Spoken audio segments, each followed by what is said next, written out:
Oi, pessoal, tudo bem? Para quem não me conhece, eu sou Mércia e eu vou aqui ser responsável pela farmacologia dos anti-histamínicos na monitoria com vocês, tá? Eu não sei se já deu tempo para reparar, mas eu troquei a letra I, a primeira letra I da palavra histamínicos pelo número 1, porque como a gente vai ver mais adiante, a histamina tem 4 receptores aos quais ela pode se ligar, sendo que o mais importante dentro da farmacologia dos anti-histamínicos é o receptor H1. O que é a histamina? A histamina é uma substância química produzida pelo nosso próprio corpo, que uma vez liberada pelas células que contêm essa substância, que são capazes de secretar essa substância, vai influenciar o nosso corpo a sofrer uma ação, a executar uma ação. Como é que a gente consegue a histamina? A gente consegue através da descarboxilação do aminoácido histidina. Tem a histidina, que é o aminoácido, perdeu um carbono, virou a histamina. Simples assim. Então, aqui a gente tem a representação dos 4 receptores aos quais a histamina vai poder se ligar. Dentro da farmacologia, o H1 e o H2 são bem conhecidos, por isso eles são alvos da farmacologia e da clínica. O H3 e o H4 ainda não são tão bem conhecidos, por isso eles ainda não têm fármacos que utilizam eles como alvo, tá? Aqui nessa aula a gente vai focar bastante no receptor H1 e o receptor H2 vai ser estudado com maiores detalhes quando vocês forem ver a farmacologia gastrointestinal. Onde é que a gente encontra a histamina no nosso corpo? Basicamente, qualquer tecido do nosso corpo é capaz de produzir histamina. Porém, a gente tem que destacar alguns deles. Pele e olhos, sistema respiratório, sistema gastrointestinal, sistema circulatório e sistema nervoso central. Por que eu trouxe aqui basófilos e mastócitos para vocês? É para a gente lembrar que essas são as principais células que vão conter histamina no nosso organismo, sendo que a principal delas, a top 1, são os mastócitos, tá certo? E como é que ocorre o armazenamento da histamina? Nem todos os tecidos armazenam histamina, mas alguns armazenam. E como é que armazena? Dentro de vesículas que ficam no citoplasma das células, chamadas mastócitos e basófilos. E aí, quando a gente precisa que essa histamina seja liberada, essas células vão provocar a extrusão desses grânulos e o conteúdo de dentro desses grânulos vai ser secretado. Dentro ali tem, entre outras substâncias, a gente vai ter a histamina. Esse é o tipo de reservatório que a gente chama de reservatório de renovação lenta. Por quê? A partir do momento que a célula utiliza os seus grânulos que contêm histamina, ela vai ter que, de novo, produzir histamina, armazenar, para poder, então, liberar quando for preciso. Por outro lado, a gente tem alguns tecidos, como o sistema nervoso central e o gastrointestinal, que não armazena histamina. Eles produzem essa substância à medida que são estimulados, à medida que precisam. Por exemplo, no sistema gastrointestinal, na nossa mucosa gástrica, a gente só produz a histamina quando a gente está se alimentando, que ela vai ajudar, então, a gastrina a liberar o ácido clorídrico, tá bom? É importante lembrar também que, embora a gente relacione muito a histamina com o processo inflamatório, no nosso sistema nervoso central ela vai funcionar como um neurotransmissor, tá? E para a gente entender bastante, para a gente entender bem a farmacologia dos antihistamínicos, a gente precisa lembrar das funções fisiológicas da histamina no nosso corpo. Eu não vou aqui ler todas para vocês, porque vocês podem pausar o vídeo, ler, ou ver no livro, ou na aula da professora, acho que ela colocou essa imagem. Eu só vou relembrar para vocês uma função fisiológica que é a de conseguir afastar as células do endotélio vascular para que haja passagem de células do sistema imune para um tecido que está sofrendo um ataque, que está sofrendo uma lesão celular, tá bom? Uma vez que a gente afasta essas células do endotélio, que é aquela camada mais interna dos nossos vasos sanguíneos, além de passarem as células do sistema imunológico, a gente também vai acabar escapando líquido, ou seja, a gente vai ter líquido extravasando dos nossos vasos sanguíneos para um meio intersticial entre as células. E isso vai fazer o quê? O aumento desse volume, ou vai acontecer um aumento do volume desse tecido, o que a gente chama de edema. E por que isso é tão importante? Esse edema é importante quando a gente fala de histamina. Porque existe o que a gente chama de reação anafilática, que é uma reação imunológica sistêmica ou generalizada exagerada. Ela é grave e potencialmente fatal. Ela é provocada, então, por essa resposta a um alérgeno em várias partes do nosso corpo ao mesmo tempo. Lembra que aqui eu falei que a gente tem como uma região de destaque o sistema respiratório, com a presença de histamina? Então, se a gente tem aí a liberação de bastante histamina no nosso sistema respiratório e acontecer um edema, pode acontecer, por exemplo, um edema de glote e a gente não conseguir respirar. Nossas vias aéreas vão ficar obstruídas, não vai acontecer passagem de gás oxigênio. E a gente sabe, por exemplo, que o cérebro só aguenta até 5 minutos em situação de hipóxia. Se passar desse tempo, ele vai sofrer lesões que vão ser irreversíveis. Então, é muito perigoso passar por uma reação anafilática. E quando você identificar que uma pessoa está assim, muitas vezes, por exemplo, minha irmã tem alergia a camarão. Lembra aqui também, voltando, que eu falei que tem bastante histamina na pele e nos olhos. Quando a pessoa que tem alergia a camarão geralmente é exposta até só o cheiro do camarão, uma das primeiras coisas que fica inchada e demasiada são os olhos. Ela fica com os olhos sempre assim, bem inchados quando ela sente o cheiro. Então, esse edema é uma característica assim marcante da reação alérgica que é mediada pela histamina. E como é que acontece essa reação alérgica? Vou aqui lembrar para vocês rapidinho. Para acontecer uma reação alérgica, a gente precisa ser exposto a um alérgeno pelo menos 2 vezes. Na primeira vez, vai acontecer o que a gente chama de sensibilização, e na segunda vez, a gente vai ter, de fato, a manifestação da reação alérgica. Como é que a gente vai sensibilizar o nosso organismo? Vem, aqui na figura de cima, na figura superior, o nosso corpo tem um esquema mostrando que o nosso corpo entrou em contato com o alérgeno e o nosso sistema imunológico fez com que as células B, os linfócitos B, produzissem anticorpos IgE, que é o isotipo de anticorpo que está envolvido aí nas reações de alergia. Esse IgE, uma vez produzido, para esse antígeno, para esse alérgeno específico, vai se ligar à superfície dos mastócitos. E quando a gente se expor de novo a esse alérgeno, a gente diz que esse mastócito agora está sensibilizado. Quando esse mastócito sensibilizado entra em contato de novo com esse alérgeno, ele vai reconhecer que esse é um alérgeno e vai liberar de imediato aí a histamina. E a histamina vai, então, aí exercer suas funções. Aqui está demonstrando o edema por causa do afastamento das células endoteliais, vai acabar acontecendo extravasamento de líquido, aumentando o volume desse tecido, o que a gente chama tecnicamente de edema. E quais são as classes e agentes farmacológicos da farmacologia da histamina? Ela emprega 3 abordagens. A primeira é a mais utilizada, que é antihistamínicos agonistas inversos ou antagonistas. Eu deixei aqui 2 exemplos para vocês conhecerem. Também tem o bloqueio da extrusão de grânulos dos mastócitos. Lembra que eu falei para vocês que, para haver essa reação, o mastócito vai ter que liberar a histamina, e a histamina que tem, então, a função de desencadear a reação inflamatória. Então, tem medicamentos usados no tratamento da asma que servem para isso, para bloquear a extrusão de grânulos. Porém, gente, existem outros medicamentos que são mais eficientes para o tratamento da asma do que os antihistamínicos, tá bem? E a gente também tem a última abordagem, que é a abordagem neutralizante funcional dos efeitos da histamina. Essa abordagem é muito importante porque ela é utilizada em casos de emergência. Se você vê uma pessoa que está com um processo de reação anafilática, essa pessoa provavelmente num hospital vai utilizar epinefrina ou adrenalina para reverter esse quadro, tá? Para a gente falar, então, da primeira abordagem que eu disse que é a mais utilizada, que é a do antihistamínico agonista inverso ou antagonista, a gente precisa relembrar o que é um agonista, um antagonista e um agonista inverso, tá? Um pré-requisito para a gente ter a ação de um agonista inverso é a existência de uma atividade constitutiva, ou seja, a gente tem uma atividade basal, uma atividade que está sempre ali presente no corpo num limiar, o que a gente chama de basal, é o estado basal. E isso acontece na ausência de qualquer ligante, nem precisa de agonista e nem precisa de antagonista.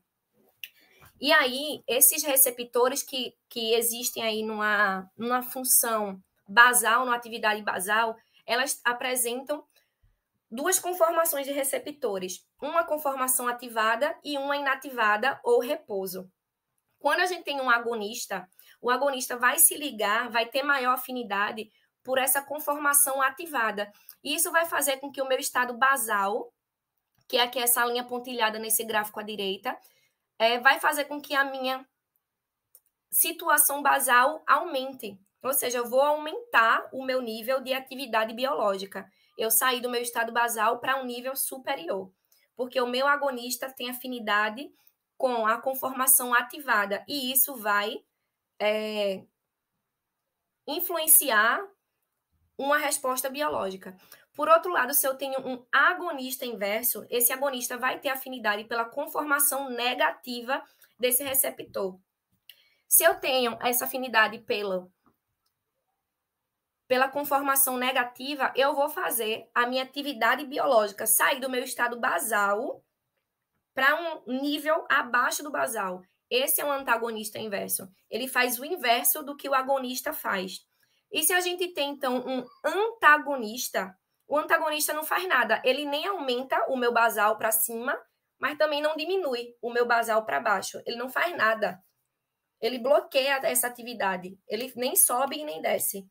Ele fica ali, ele não exerce atividade nenhuma, porque ele vai se ligar tanto a parte inativada quanto a parte ativada. Ele tem afinidade pelos dois lados. Então, esse equilíbrio vai se manter. Não vai deslocar nem para o lado da resposta, nem para o lado da resposta inversa. Beleza? Vamos adiante. Falando, então, da classificação dos antihistamínicos, a gente tem os de primeira geração e o de segunda geração. Isso aqui é antihistamínico H1, tá, gente? Ó, o H1 aí na palavra histamínico, tá? Eu trouxe essa imagem para vocês aqui para ficar bem emblemática, para ninguém esquecer que a principal diferença entre os antihistamínicos H1 da primeira geração e da segunda geração é a capacidade de ultrapassar a barreira hematoencefálica. Os antihistamínicos H1 de primeira geração têm essa capacidade de ultrapassar a barreira hematoencefálica pelo fato de que eles são lipofílicos, tá? Eles são neutros, eles não têm carga elétrica, eles não têm carga no pH fisiológico, então eles conseguem ultrapassar a barreira hematoencefálica. Enquanto que os antihistamínicos H1 de segunda geração são polares, eles não conseguem, então, atravessar a barreira hematoencefálica e, por isso, os antihistamínicos de segunda geração apresentam menos efeitos no nosso sistema nervoso central, como a gente vai ver adiante, tá? E, além disso, além do antihistamínico de primeira geração, do receptor H1, ter essa facilidade de ultrapassar a barreira hematoencefálica, ainda tem outra característica que contribui para os efeitos colaterais dos antihistamínicos. É que eles não são muito seletivos, sabe? Eles conseguem interagir com outros tipos de receptores, como a gente vai ver mais adiante. E será que isso é ruim? Será que é tão ruim assim a gente ter um fármaco que ultrapassa a barreira hematoencefálica? Será que isso seria um efeito adverso? Não necessariamente. Efeito adverso e efeito colateral são coisas parecidas, mas são diferentes. Quando a gente tem um efeito colateral, é quando um fármaco apresenta um resultado diferente daquele que a gente esperava, mas ele não necessariamente vai fazer um mal para a pessoa que está usando o fármaco. Esse é um efeito colateral. É um efeito que está ao lado daquele efeito que a gente esperava. Quando a gente tem um efeito adverso, a gente vai ter um efeito que não era esperado também, só que o efeito adverso vai ser sempre maléfico para o organismo que está recebendo esse fármaco, tá bom? Então, quando a gente fala aqui do efeito colateral dos antihistamínicos, não necessariamente ele vai fazer mal. Às vezes, o efeito colateral pode ser até o objetivo do tratamento. Por exemplo, a gente tem pessoas que sofrem de cinetose. Cinetose é aquela doença do movimento, de pessoas que andam de ônibus, carro, navio, que ficam enjoadas, ficam vomitando, que é horrível, fica com dor de cabeça, que vê tudo girando, enfim. O antihistamínico H1 de primeira geração consegue se ligar lá no centro do vômito e consegue impedir essa reação, esse sintoma desconfortável de pessoas que sofrem com a cinetose. Outra coisa também que é efeito colateral do antihistamínico de primeira geração é o efeito sedativo. Por ele não ser, então, tão seletivo para os seus receptores, ele se conecta com outros receptores e isso vai causar, então, aí uma sedação, vai provocar sono. Inclusive, apesar de não ser medicamento de primeira escolha para tratamento de insônia, por exemplo, pode ser utilizado, sim, os anti-histamínicos de primeira geração para ajudar pessoas que estão com insônia, ajudar pessoas que estão com dificuldade de dormir. Além disso, também por não ser... Além disso, também por ultrapassar a barreira hematoencefálica, os anti-histamínicos bloqueiam a nossa sensação de saciedade. Então, quando a gente está em tratamento com anti-histamínico de primeira geração, pode ser que a gente venha a comer mais, porque nossa saciedade não vai estar ali satisfeita. Aqui a gente tem outros efeitos adversos que a professora também mostrou para vocês na aula, eu acho. E isso aqui demonstra, basicamente, a não seletividade dos anti-histamínicos H1. A gente vê que ele se encaixa também com receptores colinérgicos, alfa-adrenérgicos, ali no local onde se encaixaria a serotonina. Então, isso vai ser responsável pelos efeitos colaterais dos anti-histamínicos de primeira geração. Tá? Mas não necessariamente vai ser ruim. Pode ser que a gente queira tomar um antialérgico para conseguir dormir, como eu já falei, por exemplo. E aqui, ainda falando sobre essa diferença de primeira e segunda geração, o livro aqui, que eu vou deixar para vocês a referência no final, que é a Farmacologia Ilustrada, traz aqui que os fármacos de primeira geração, eles têm alguns que têm acentuado o potencial de produzir sedação, enquanto que outros são melhor utilizados para a doença do movimento, para a cinetose, tá? E na segunda geração, a gente tem aqui os que são não sedativos e tem também os que apresentam baixo potencial para produzir sedação. Então, se você é um profissional que trabalha com máquina, que vai dirigir, é um motorista, é um piloto, você não vai poder utilizar um medicamento que vai causar sedação em você, porque você tem que estar em alerta, tá? E aqui, o livro mesmo traz essa relação de sonolência com os fármacos que são ingeridos com de segunda geração. Você vê aqui que eles ainda causam um pouquinho de sedação, mas não tanto quanto os de primeira geração, porque, como eu falei, esses daqui são polares e não conseguem ultrapassar facilmente a barreira hematoencefálica. Agora, falando um pouquinho da farmacocinética, vale lembrar que eles são administrados geralmente por via oral, né, que é uma das vias enterais. Vale lembrar que via enteral é aquela que entra em contato com um sistema gastrointestinal, que pode ser da boca até o ânus, tá? A gente também tem aqui que a meia-vida dos fármacos anti-histamínicos de primeira geração tem a meia-vida mais curta, vai de 4 a 8 horas, com exceção da meclizina. Essa meclizina é mais utilizada para casos de pessoas com cinetose. E a gente vê aqui que os de segunda geração têm uma meia-vida mais longa, de 12 a 24 horas. Isso possibilita que as pessoas possam tomar esse medicamento menos vezes por dia. Muitas vezes, esses antialérgicos de segunda geração são receitados para a pessoa tomar apenas uma vez por dia, tá bom?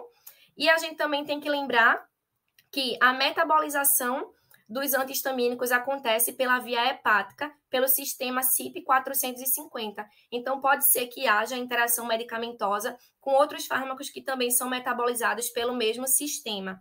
E vale ressaltar que pessoas que têm disfunção hepática precisa comentar isso, precisa dizer para o médico que talvez precise de uma regulação aí da dose se você tiver problema hepático, porque é o fígado que faz a metabolização desse fármaco, tá?